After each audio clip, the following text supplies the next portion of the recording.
प्रिय भक्तजनों, हम श्रीमद् भागवत कथा द्वितीय दिवस भाग 17 को आप लोगों को सुनाने जा रहे हैं।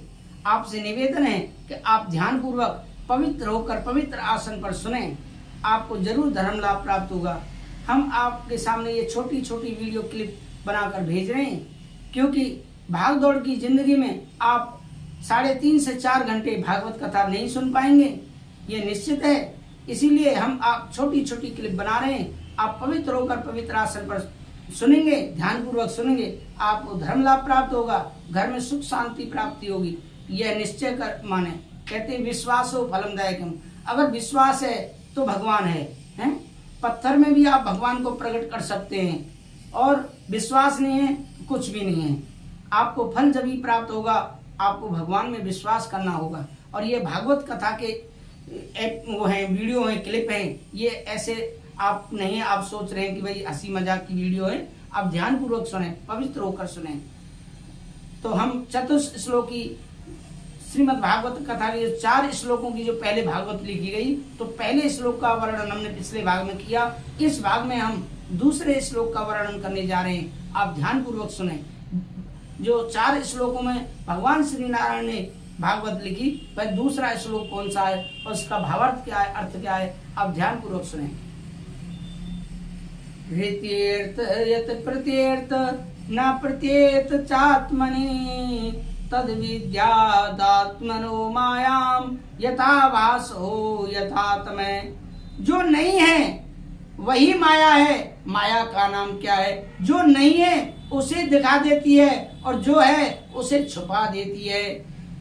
जैसे परमात्मा सत्य है, शाश्वत है, नित्य है, अविनाशी है, परंतु हमें दिखाई नहीं पड़ रहे, उनका पता ठिकाना ही नजर नहीं आता कि कहाँ है। हमारे शास्त्र बार बार कह रहे हैं ईश्वावास्यमिदं सर्वम, है ईश्वावास सर्वमिदं वासुदेवः सर्वमिति सर्वखिलवहदं ब्रह्म सर्व विष्णुमयम जगत है, हरि व्यापक सर्वत्र समाना, परंतु हमें फिर भी नजर नहीं आ रहा है। अलक्ष्यम सर्वभूतानाम अंतर्वहिर अवस्थितम। सब जगह रहने पर भी दिखाई नहीं पड़ रहा है, यही माया का चमत्कार है।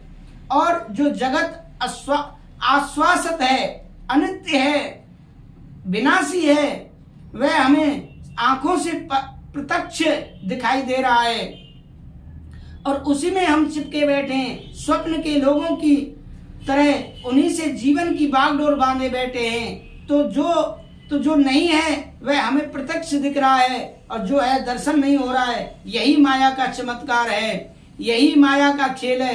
अरे भाई, विशुद्ध सोने के बहुत बढ़िया गहने नहीं बनते। बढ़िया गहने बनाने के लिए, अलंकार बनाने के लिए थोड़ा टाका तो लगाना ही पड़ता है, कुछ ना कुछ मिलावट तो करनी ही पड़ती है, तभी गहना बढ़िया बनता है। उसी प्रकार यदि माया की मिलावट जीव में न हो तो सभी जीव शुद्ध बुद्ध मुक्त हो जाएं माया के द्वारा ही, तो जीव को अज्ञान से ग्रसित करके ये संसार चल रहा है। माया ना होवे तो संसार ही ठप हो जावे, हैं? शुद्ध सोना बढ़िया तो होता है, पर उसके गहने नहीं बनते। बिस्किट बना लिया, बढ़िया है, शुद्ध है, कोई मिलावट नहीं रखे रहो, पर गहने बनाने के लिए तो टाका मारना ही पड़ेगा। उसी प्रकार बिना दोष उत्पन्न हुए जीव का जन्म मरण संभव नहीं है।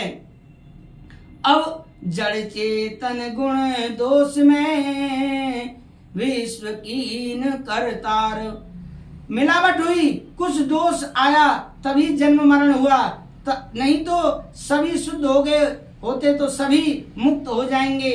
फिर ठाकुर जी का संसार कैसे चलेगा, ये ध्यान पूर्वक सुने। इसीलिए ये माया भी बहुत काम की चीज है, जो भगवान की इस सारे जगत को बना रही है। इस प्रकार से बड़ा सुंदर उपदेश दिया।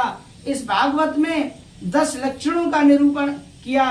सर्ग, विसर्ग, स्थान, पोषण, उति, मनवंतर कथा, ईशान कथा, निरोध, मुक्ति और आश्रय। प्रथम और द्वितीय स्कंद में तो श्रोता वक्ता के अधिकार का निरूपण किया गया है।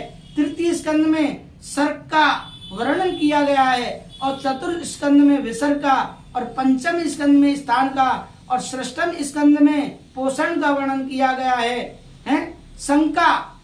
शंका भगवान का अनुग्रह कैसे कैसे जीवों पर हो जाता है। जीव कर्म करें, कर्म का फल भोगता रहे, तो फिर भगवान की क्या आवश्यकता रही, फिर भगवान की क्या जरूरत है।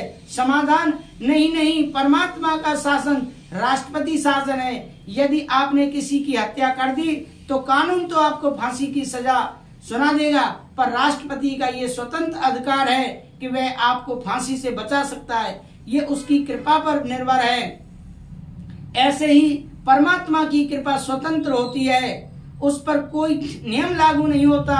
वह क्षणाक्षर न्याय से कब हो जाए, किस पर हो जाए, कैसे हो जाए, उस पर कोई नियम कानून नहीं चलता। पूजा करने वाले को भगवान जल्दी मिलते हैं, कोई जरूरी नहीं। किशोरी जी सखियों के साथ पूजा करने पुष्प वाटिका में गई थी, पर एक सखी से संग विहाई, वह पूजा पाठ छोड़कर घूमने के लिए बगीचा में निकल पड़ी। जो घूमने निकली थी उसी को परमात्मा सबसे पहले मिले और उसी की कृपा से अन्य सखियों को मिले।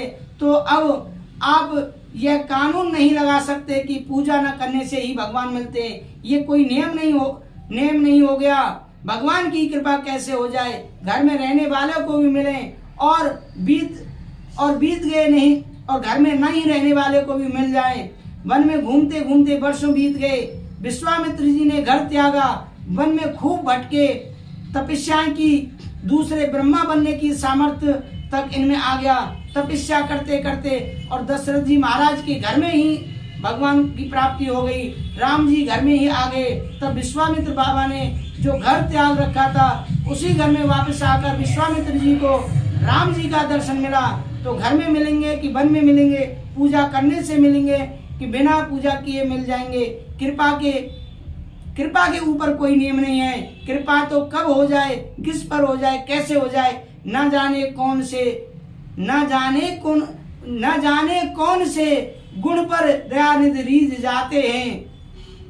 इस पर इद मिथ्यम कहकर कोई नहीं बता सकता। ऐसा करोगे तो मिलेगा, ऐसा करने से ही मिलेगा, ये कोई नहीं कह सकता है।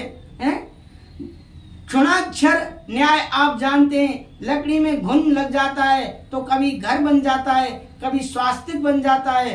अब किसी लकड़ी में आपने घुन के द्वारा घर बना देख लिया, आपने सोचा कि चलो हम भी अपनी लकड़ी पर घुन के द्वारा घर बना लें, तो कई 100 किलो लकड़ियां बर्बाद हो जाएंगी, फिर भी घर बनने वाला नहीं। वह तो बनना था सो बन गया, अब कैसे बन गया ये तो वह ही जाने। ऐसी भगवान की कृपा कब हो जाएगी, कैसे हो जाएगी, ये तो वह ही जाने, कृपा करने वाला है। तो संतों ने भगवत शरणागति ही एकमात्र उपाय बतलाया है। अब भगवान को प्रसन्न कैसे किया जाए, ये कोई कहता है शुद्ध पवित्र होकर आचार विचार से रहो तो भगवान बहुत जल्दी प्राप्त हो जाएंगे, बहुत जल्दी रीझ जाएंगे। पर भगवान की कृपा तो बहेलिया के ऊपर भी हुई जिसका आचरण कहीं से भी ठीक नहीं था। कुछ लोग कहते हैं भाई हम तो अभी बच्चे हैं, ये काम बुड्ढों का है। बुढ़े बुजुर्ग लोग बैठे बैठे भजन करते हैं, बुढ़ों पर भगवान की कृपा होती है। तो ध्रुव जी महाराज तो 5 वर्ष की अवस्था में ही भगवान प्राप्ति हो गई है। अतः अवस्था का भी कोई प्रतिबंध नहीं है। कुछ लोग कहते हैं हम तो पढ़े लिखे बिल्कुल नहीं है, भगवान के बारे में तो विद्वान लोग जानते हैं, उन्हीं को तो मिलते हैं। ऐसी बात नहीं है। एक गजेंद्र ने गोविंद को प्रीत पूर्वक एक पुष्प प्रदान कर दिया, उसी पर दौड़े चले आए। अब भला गजराज कौन से विश्वविद्यालय में पढ़कर आया होगा।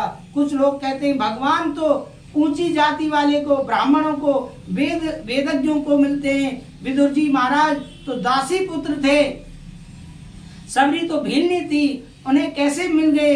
कुछ लोग कहते हैं भगवान तो पहलवानों को मिलते हैं, बहुत शक्तिशाली लोग होना चाहिए। अरे अग्रसेन महाराज तो बड़े निर्बल थे, बेटा ने ही पकड़ के बंदी बना लिया, उनके सलाहकार बन गए। कुछ लोग कहते हैं भगवान तो धनवानों को जल्दी मिलते हैं, फिर सुदामा जैसे निर्धन को कैसे मिल गए। कोई कहता है भगवान सुंदरता पर रीझ जाते हैं, रीझते होंगे, कुब्जा पर क्यों रीझ गए। तो फिर भगवान रीझते किस बात पर हैं? भगवान की कृपा स्वतंत्र है, कब किस पर हो जाए कोई पता नहीं। आपके अंदर भगवान के प्रति प्रेम होना चाहिए। प्रेम ते प्रकट होय में जाना, प्रेम जहाँ है जिसमें है, जैसा भी है भगवान उसी पर रीझते हैं। दुर्योधन के यहाँ भगवान के स्वागत में बहुत व्यंजन थे, पर प्रेम नहीं था। भगवान ने पाना तो दूर रहा, चखा भी नहीं। और विदुर जी के यहाँ प्रेम है पर पदार्थ उतने नहीं, फिर भी भगवान बिन बुलाए दौड़े चले आए। भगवान कहते हैं भक्त का घर ही तो मेरा घर है, और अपने घर में कोई निमंत्रण की प्रतीक्षा नहीं करनी पड़ती। कोई कहे पिताजी आपका न्योता है, चलो भोजन कर लो। अरे जब भूख लगे तब आदेश देते हैं, भाई थाली परोसो। ये अधिकार कहाँ से होता है? कहाँ होता है? जिसे हम अपना घर मानते हैं, जहाँ तनिक भी दूरी न माने, अपना ही घर माने, वहाँ तो सीधा आदेश देते हैं, भाई भोजन परोसो। तो भगवान ने विदुर जी के घर को अपना घर समझा, इसीलिए सीधे ही चले आए और दुर्योधन से कह दिया कि भाई तुम हमारे समधी लगते हो, रिश्तेदारी अपने स्थान पर है, पर क्या नहीं मालूम भोजन दो ही स्थिति में होते हैं, या तो खिलाने वाले के हृदय में बहुत ज्यादा प्रेम होना चाहिए। अब कोई प्रेमी भोजन का दुराग्रह करे तो थोड़ा बहुत पाना भी पड़ता है, भले ही भूख ना हो। बहुत ज्यादा प्रेम हो तो भोजन पाना पड़ता है, अथवा बहुत ज्यादा भूख हो तो भोजन पाना पड़ता है। खिलाने वाले के हृदय में भले ही प्रेम ना हो, पर तो भूख से मरे जा रहे हैं, इज्जत से मिले, बेइज्जती से मिले, या कोई हेलीकॉप्टर से भी टपकावे तो उसे समय पर छीन कर पालेंगे। क्योंकि परिस्थिति जब विषम आती है, कभी कभी तो ऐसे भी पाना पड़ता है। तो भगवान बोले ना तो मेरी ऐसी परिस्थिति है, न मैं भोजन के बिना रह ना पाऊं, मैं भूखा नहीं हूँ। और दुर्योधन ना तेरे मन में इतना प्रेम है कि मुझे पाना ही पड़े, इसीलिए तेरे यहाँ भोजन का प्रश्न ही नहीं उठता है। भगवान कहते हैं प्रेम का भूखा हूँ मैं, पदार्थ के भूखे संसारी हैं। दुनिया वाले आवे चकाचक बढ़िया बढ़िया माल खिला दो, खुश हो जाएंगे, गीत गाते रहेंगे, साहब बड़ा स्वागत किया, उनके यहाँ जाकर क्या क्या माल छाने। भाई ऐसा सम्मान कभी नहीं हुआ। तो संसार पदार्थ का भूखा है, खिला दो, गीत गाते रहेंगे, पर परमात्मा प्रेम के भूखे हैं। प्रेम का भूखा हूँ मैं और प्रेम ही एक सार है, प्रेम से मुझको भजो तो भव से बेड़ा पार है। पर हम लोग उल्टा करते हैं, प्रेम दुनिया वालों से करते हैं जो जानते ही नहीं कि प्रेम होता क्या है, और प्रेम करना तो दूर, प्रेम का स्वरूप ही नहीं जानते कि प्रेम किसे कहते हैं। प्रेम की परिभाषा देवर्षि नारद जी करते हैं, जो अपने प्रियतम के प्यारे के सुख में ही अपना सुख मान ले वह सच्चा प्रेमी है। प्रेम में कोई भी आवश्यकता नहीं, कोई किसी प्रकार की इच्छा कामना नहीं। ऐसा विशुद्ध प्रेम जगत में कहाँ दिखता है। प्रीत की रीत रंगीली ही जाने, ब्रजवासी कहते प्रेम निभाना तो हमारे कन्हैया ही जानते हैं। नीत प्रीत परमार्थ स्वार्थु, कोई न राम सब जान जथार्थु। तो जो प्रेम निभाना जानते हैं उससे प्रेम करो, पर हम लोग संसारियों से प्रेम करते हैं और पदार्थ भगवान को दिखा देते हैं। एक कोई व्यक्ति बिहारी जी को कहता है अब की बार हमारी तरफ से भंडारा है, दूसरा व्यक्ति कहता है अब की बार हमने भी 56 प्रकार का भोग लगाया है, तीसरा कहता है हमारी बहू के बेटा हो गया तो हम भी भोग लगवाएंगे हैं। तो जैसे ठाकुर जी हमारे ही भोग के भूखे बैठे हैं, पहले बेटा दे और तब भोग लगाएंगे। पदार्थ संसारियों को खिलाओ, प्रेम परमात्मा को प्रदान करो। हमने उल्टा कर दिया। श्रीमद् भागवत कथा 2 भाग 18वें भाग भगवान के अनन्य भक्त हुए श्री विदुर जी महाराज का चरित्र सुनाएंगे। आप हमारे साथ बने रहें और हमारे YouTube चैनल को सब्सक्राइब करना ना भूलें, जिससे कि आपको आने वाली कथा का नोटिफिकेशन आपको प्राप्त हो सके। इसी के साथ मैं विदा लेता हूँ। राधे राधे, जय श्री